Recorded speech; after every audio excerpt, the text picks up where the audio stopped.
En este episodio Secretos de la Historia no partimos de una noticia, sino de una constatación histórica inquietante. En América Latina los gobiernos caen, pero las órdenes de poder rara vez lo hacen. La reciente crisis venezolana no puede entenderse solo como el final de un régimen, sino como la reactivación de una lógica profunda que ha organizado el poder en el continente durante más de 2 siglos. Desde la doctrina Monroe hasta el siglo XXI, América Latina ha sido pensada como un espacio estratégico que debe ser controlado cuando el equilibrio se rompe. Cambian las formas, pero la estructura de fondo permanece. Para abordar este tema, conversan en este episodio la doctora María José Navasal, historiadora especialista en historia cultural y procesos sociales de larga duración, y el doctor Marcial Sánchez Gaete, historiador dedicado al estudio de las relaciones entre poder, religión y sociedad en el mundo moderno. Hola Marcial. Hola María José, ¿cómo estás? Yo muy bien, ¿y tú? Bien, oye, viendo este tiempo que estamos viviendo bastante convulso, ¿eh? Sí, bastante. Imagínate con la tremenda presentación que nos ha hecho Magdalena. Sí, bueno, traemos un tema interesante para Secretos de la Historia. Yo creo que vamos a tratar de develar algunas cuestiones que están en el ambiente y todavía no están muy claras. Marcial, Cuéntame. déjame comenzar. Está bien. Cuando uno escucha hoy palabras como intervención, soberanía, estabilidad regional, amenaza hemisférica, da como la sensación de que estás leyendo un periódico de principios del siglo XX y no una noticia que se pudiera estar desarrollando ahora en el siglo XXI. ¿Qué nos está diciendo este lenguaje? Buena pregunta para partir del programa. Yo creo que tratar de poder comprender que efectivamente hay algo importante, de acuerdo, que ya nos están diciendo estos conceptos que tú nos colocaste, María José, porque cuando el presente entra en crisis, la historia vuelve a ser convocada, no te quepa duda. Y estas palabras no son neutrales, son bastantes huellas, son huellas. Y cuando reaparecen ciertos vocabularios como orden, seguridad, estabilidad, amenaza, tutela, es porque algo en el sistema internacional se está desajustando, así lo veo yo. Lo que vemos hoy en torno a Venezuela no es solo una crisis política nacional, es una crisis de cómo se organiza el poder en el hemisferio. Y eso es clave. Así es. Porque cuando una crisis interna comienza a describirse como un problema regional o hemisférico, la lógica cambia. Ya no se trata solo de gobernabilidad, sino de equilibrio del poder. Históricamente ese es el punto exacto en que América Latina deja de ser vista como una suma de estados soberanos y comienza a ser tratada como un espacio absolutamente estratégico. Exactamente, ¿eh? Y cuando eso ocurre, entramos en una zona histórica muy conocida para la región. Una zona donde los países dejan de ser solo países, ¿eh? Y se convierten en una verdadera pieza, en un tablero mayor, en un verdadero tablero de ajedrez. Y ahí reaparecen doctrinas, aunque nadie las nombra directamente dentro de los grandes análisis que estamos escuchando. Y en algún periódico podemos efectivamente decir que podría ser convocada, pero una de las más persistentes en el contexto latinoamericano es la doctrina Monroe. Porque Monroe no es solo un discurso que nació en 1823. Sí. Es una forma de pensar América, una forma de ordenar el hemisferio según quienes pueden intervenir, quienes pueden influir, sí, y quienes deben adaptarse. Durante 2 siglos esa lógica ha atravesado guerras, tratados, golpes de Estado, alianzas y también crisis económicas. Por eso es tan importante entender el momento actual sin simplificaciones. Cuando hoy se habla de Venezuela en términos de seguridad regional, amenaza, y fundamentalmente amenaza transnacional, impacto hemisférico, no se está describiendo solo una situación, la venezolana. Se está activando una gramática histórica del poder. Ah, mira qué interesante el concepto que usaste. Y América Latina entonces reconoce esa gramática, la ha vivido. Intervenciones directas en el siglo XIX, claro, protectorados informales en el siglo XX, presiones económicas, bloqueos y sanciones en el XXI. Cambian los instrumentos, pero la pregunta de fondo sigue siendo la misma. ¿Quién decide el orden del continente? Bueno, y eso implica por qué las reacciones de la región son tan cautelosas? Porque no es indiferencia, es memoria histórica. Mira, América Latina recuerda que cada vez que el orden vino desde afuera, los costos sociales fueron enormes, incluso cuando se prometía estabilidad. Venezuela entonces en este sentido es un caso especialmente sensible, no solo por su crisis política, sino por lo que representa: petróleo, migración, alianzas internacionales, ubicación estratégica. No es un país aislado, es un es un nodo en realidad, dentro de un sistema de poder. Por eso este episodio no parte desde una noticia, sino desde una pregunta histórica, María José. ¿Estamos frente a una crisis más o frente al regreso de una lógica que América Latina conoce demasiado bien? Porque la doctrina no muere cuando deja de citarse, se transforma, se adapta, espera.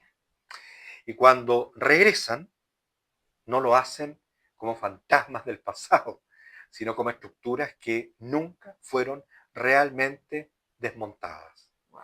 Entender eso es el primer paso para comprender lo que ocurre hoy en Venezuela y lo que se está reconfigurando en todo el hemisferio.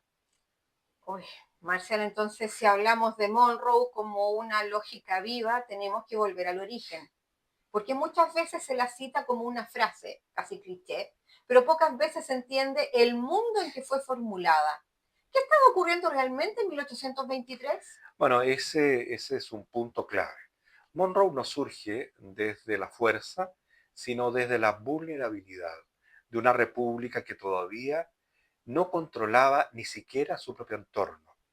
Estados Unidos era una potencia emergente, rodeada, de acuerdo, por imperios. Gran Bretaña dominaba los mares, España intentaba recuperar sus colonias y la Santa Alianza Europea observaba con inquietud las revoluciones americanas. América Latina estaba naciendo como región independiente, pero también extremadamente frágil. Guerras civiles, acuérdate, Sí. Economías devastadas, estados sin instituciones bastante sólidas, no había instituciones sólidas, ¿no? Sí. Y ahí Monroe no actuaba solo.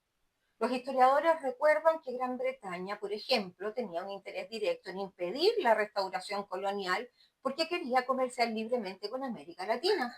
Es decir, la doctrina también se inscribe en una economía política asociada con el Atlántico. Exactamente, la doctrina Monroe no fue una declaración aislada, fue parte de un equilibrio global, como lo dicen muy bien. Estados Unidos pudo proteger a América Latina en gran parte porque la flota británica respaldaba ese orden. Es decir, desde el comienzo, Monroe fue tanto geopolítica como económica. Y eso entonces nos lleva a una ambigüedad central, porque Monroe dice que Europa no debe intervenir en América, pero no dice que América Latina sea plenamente autónoma. Dice América para los americanos. Bueno, y ahí se abre la grieta histórica. Esa frase permitió que Estados Unidos se transformara gradualmente en el árbitro del hemisferio. No por derecho legal, sino por poder acumulado. Durante el siglo XIX, esa ambigüedad se resolvió con expansión territorial, presión diplomática y también mucho control económico. Bueno, y luego viene el gran giro del siglo XX, perdón, el colorario de Roosevelt, ¿o no? Sí. Y ahí esta doctrina Monroe deja de ser una advertencia y se convierte en una herramienta de intervención. Así es, así es. Bueno, se ha demostrado que ese momento marca el paso de una hegemonía informal a una hegemonía eh, explícita. Ahora, Estados Unidos ya no solo impide que otros intervengan, dato. Ahora se arroja el derecho de intervenir para restablecer el orden. Es el nacimiento del tutelaje hemisférico. Y eso define toda una época para América Latina. ocupaciones, control financiero, gobiernos condicionados, estados independientes en lo jurídico, pero realmente subordinados en lo real. Bueno, durante la Guerra Fría esta lógica se refuerza. Tú sabes que la doctrina Monroe se fusiona con la lucha contra el comunismo. Ah, claro. Cualquier proyecto político que no encaje en el eje occidental es visto como una amenaza al orden hemisférico. Y cuando ese mundo se acaba, en los años 90, muchos creen que Monroe desapareció. Pero como muestra la historiografía reciente, donde se plantea que lo que ocurre es una verdadera mutación. La hegemonía ya no se ejerce principalmente con tropas, sino con mercados, sanciones, organismos financieros y también diplomacia. Cambian los instrumentos, pero no la estructura. Por eso entonces Monroe no es solo una doctrina antigua, sino una forma histórica de organizar el hemisferio. Bueno, entender la doctrina Monroe, María José, es entender por qué América Latina nunca ha sido tratada como un espacio plenamente autónomo, sino como una región estratégica. Y sin esa historia es imposible comprender por qué Venezuela se ha convertido hoy en un punto de tensión global. Marcial, entonces, cuando uno mira el mundo de hoy, podría pensar que las viejas doctrinas del siglo XIX ya no tenían cabida. No hay imperios coloniales como antes, no hay ocupaciones formales, pero sin embargo la sensación de control sigue ahí latente. ¿Qué es lo que cambió realmente? Bueno, cambió la forma, ¿no? La forma de poder, pero no la lógica.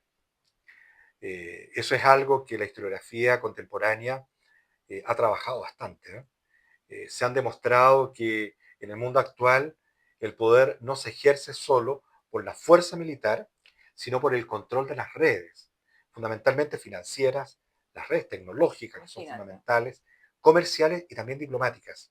Y si en el siglo XX el poder se imponía, no sé, con marines, en el siglo XXI se impone con mercados.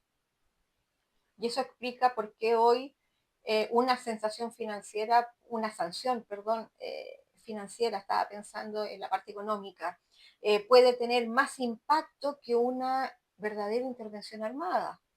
Exactamente.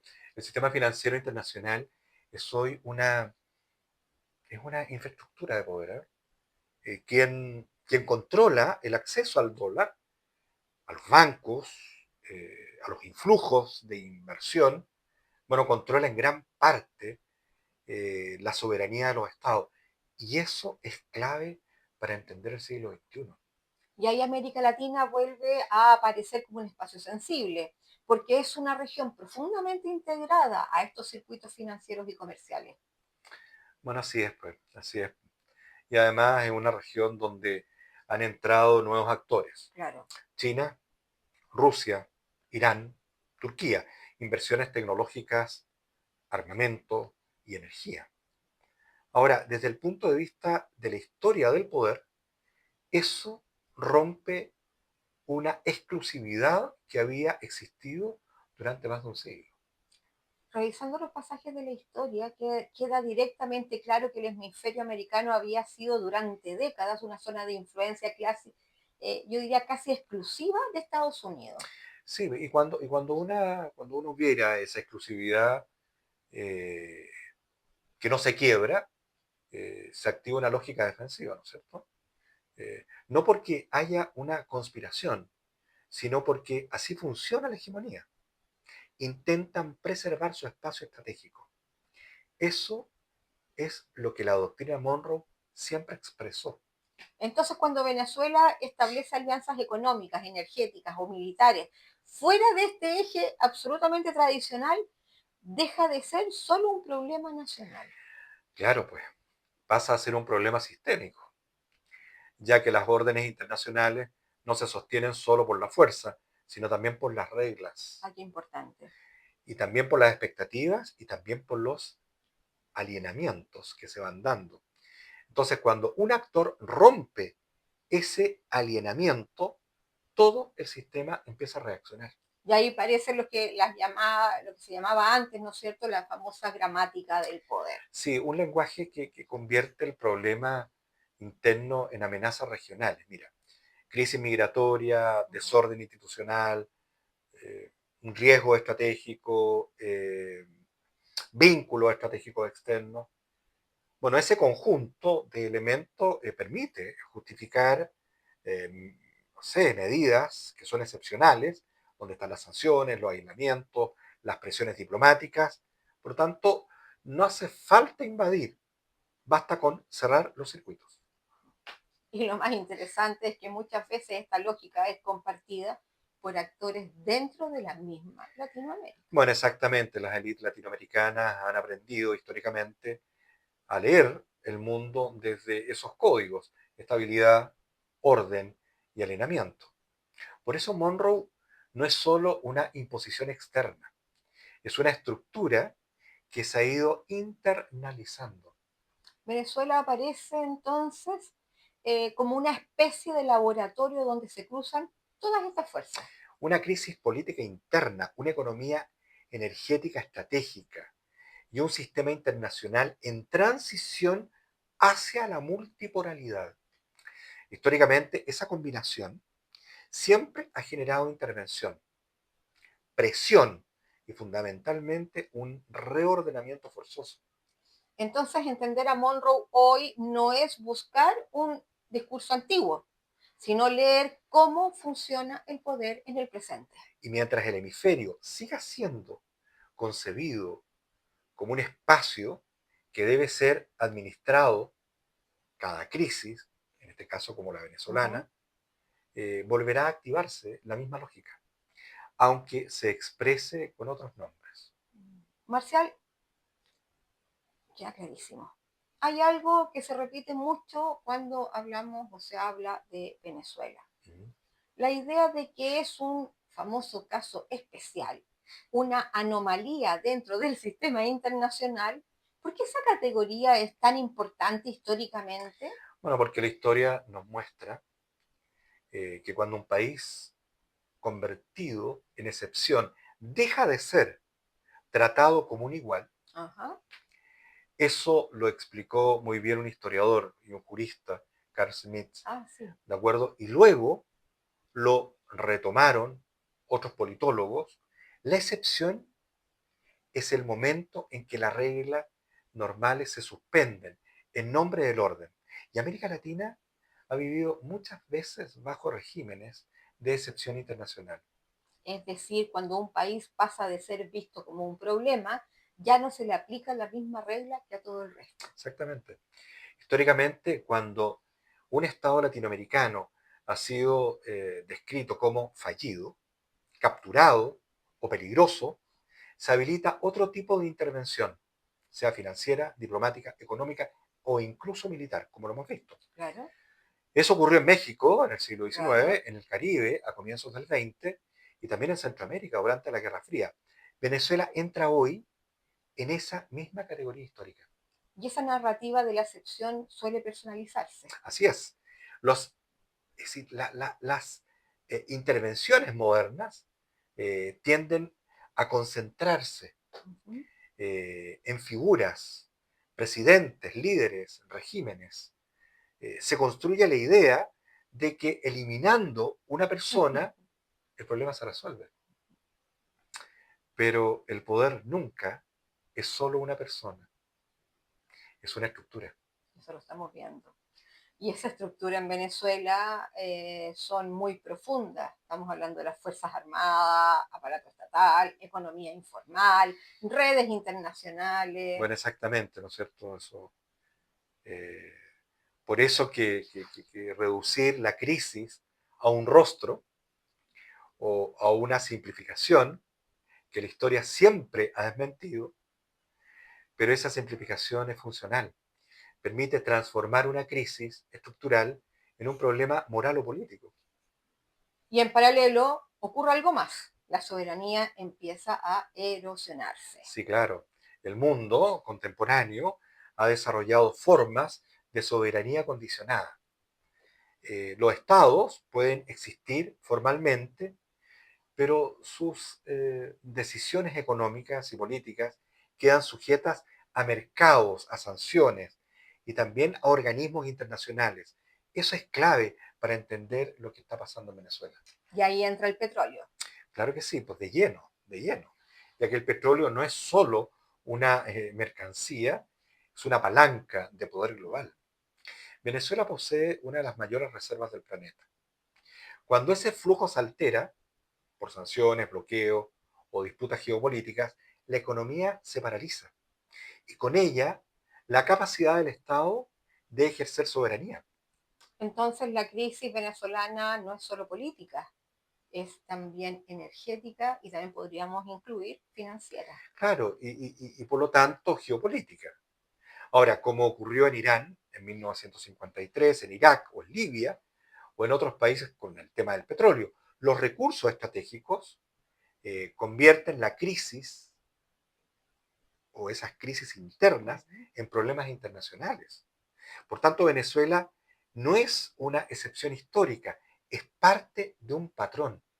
Y un patrón donde la soberanía se vuelve absolutamente negociable. Exactamente.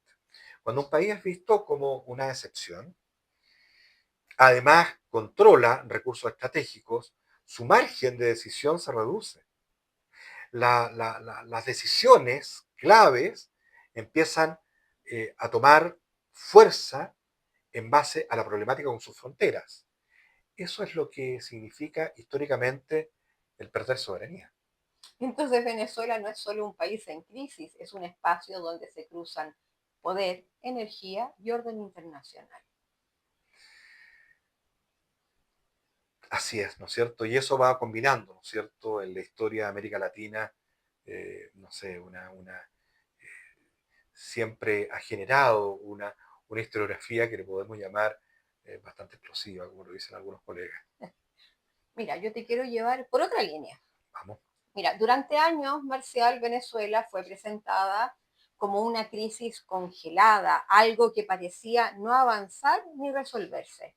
Pero los hechos recientes rompen esa sensación de estancamiento. La caída de Maduro marca un quiebre evidente, las preguntas son inevitables, como por ejemplo, ¿estamos ante un verdadero cambio histórico o solo ante una reconfiguración del mismo orden?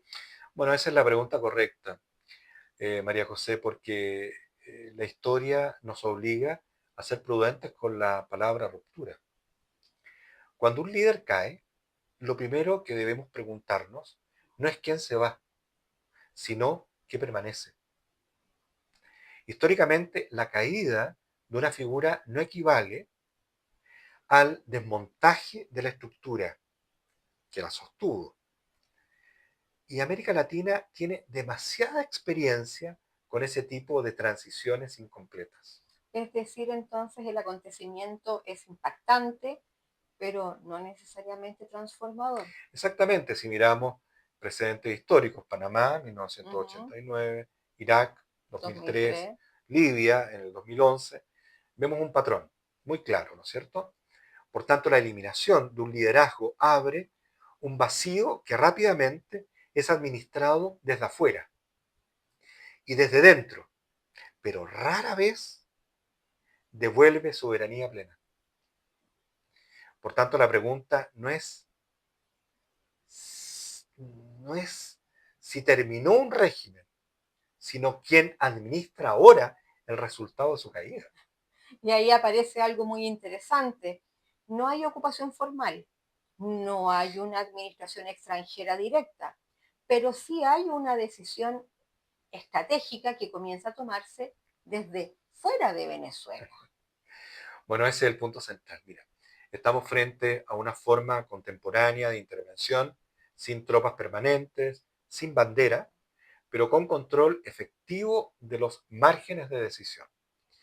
Apertura del sector petróleo, redefinición de alianzas diplomáticas, flexibilización selectiva de sanciones. Todo eso configura una soberanía condicionada, no una soberanía restaurada. Entonces, más que el fin de lo que estábamos hablando anteriormente, la famosa doctrina Monroe, podríamos estar viviendo su versión más sofisticada. Exactamente, Monroe ya no necesita proclamarse, opera por defecto.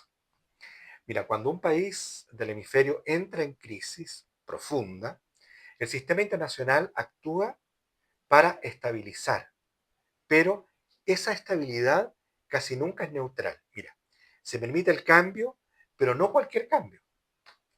Se tolera la transición, pero dentro de límites bastante claros. Y esos límites están marcados una vez más, adivina por qué, agente. Es por el petróleo. El petróleo. ¿Cierto? Siempre, pues, el petróleo sigue siendo el gran organizador invisible del conflicto. La caída de Maduro no elimina el carácter estratégico de Venezuela. Claro. Al contrario, lo reactiva. Históricamente, los países con recursos críticos rara vez deciden libremente su destino en momentos de crisis. Su futuro se negocia. Entonces, más que una liberación, podríamos estar ante una administración del colapso. Sí. Y eso es algo que la historia latinoamericana reconoce muy bien. Los cambios que se presentan como finales suelen ser en realidad reordenamientos. ¿Ya? Cambian los Por rostros, supuesto. cambian los discursos, Uh-huh. pero las estructuras de poder hemisférico se mantienen activas. Y ese mensaje no es solo para Venezuela. No, no, no, no, no, no. Es un mensaje para toda América Latina. Y el que no quiera ver eso es porque no lee desde la historia. Un recorrido silencioso de que al margen de autonomía sigue siendo estrecho cuando confluyen crisis internas, recursos estratégicos y presión internacional. La caída de Maduro no clausura la historia, No, por supuesto. la reabre María José, pero bajo reglas que el continente conoce desde hace 2 siglos. A ver, para retomar ciertas cosas. Después de todo este recorrido marcial, es inevitable que el público que nos está escuchando y nos está viendo se pregunte, ¿qué viene ahora? La caída de Maduro parece abrir un nuevo escenario. Está claro que hay un nuevo escenario, pero también dejó muchas incertidumbres. Desde la historia, ¿qué podemos decir sin caer en la famosa especulación? Qué bueno que planteaste el tema de la especulación, lo que uno mucho ve hoy día en los Sí, medios. uy, tremendo. Por La eso, historia tiene una virtud que a veces incomoda. especialmente a quienes ejercen el poder. No promete soluciones rápidas ni finales felices. Lo que hace es identificar patrones. Y cuando observamos 2 siglos de historia latinoamericana, vemos que cada vez que confluyen 3 factores. Mira, la crisis interna profunda, ¿Ya? recursos estratégicos y la presión internacional, los desenlaces tienden a moverse dentro de un rango bastante limitado. Transiciones, entonces, déjame entender, estamos hablando de transiciones incompletas, reordenamientos controlados, continuidades bajo nuevos nombres. Exactamente. Eso es lo que pasa. Por tanto, la crisis no es, o la crisis de esta magnitud que se está viviendo, rara vez se resuelve con una ruptura total, Es el antes y imposible. el después, ¿no es cierto? Suele generar salidas negociadas, Uh-huh. con cambios visibles, pero también con estructuras que van a permanecer. ¿Eh? Y casi siempre el costo mayor lo pagan las sociedades, Por supuesto. lo pagan los de a pie, lo Sí. pagamos nosotros. Y No muchos las, de los que nos ven y nos escuchan. claro, y no las élites, no las élites que negocian el orden. Entonces, en el caso venezolano, además, todo está atravesado por el petróleo, las sanciones y la geopolítica. Eso es lo que vuelve este episodio bastante revelador, ¿eh? Porque Venezuela no es solo un país en crisis, es un espacio donde se cruzan energía, soberanía, poder hemisférico. Por eso, lo ocurrido no puede leerse como un simple fin de ciclo. Es una reconfiguración dentro de un orden que sigue activo. Y ahí la doctrina Monroe reaparece, pero ya no como texto, sino que como una lógica. Bueno, exactamente, no como una consigna del siglo XIX, sino como una estructura que sigue organizando el continente cuando el equilibrio se rompe. Bueno, la historia latinoamericana muestra que la soberanía no suele perderse de golpe.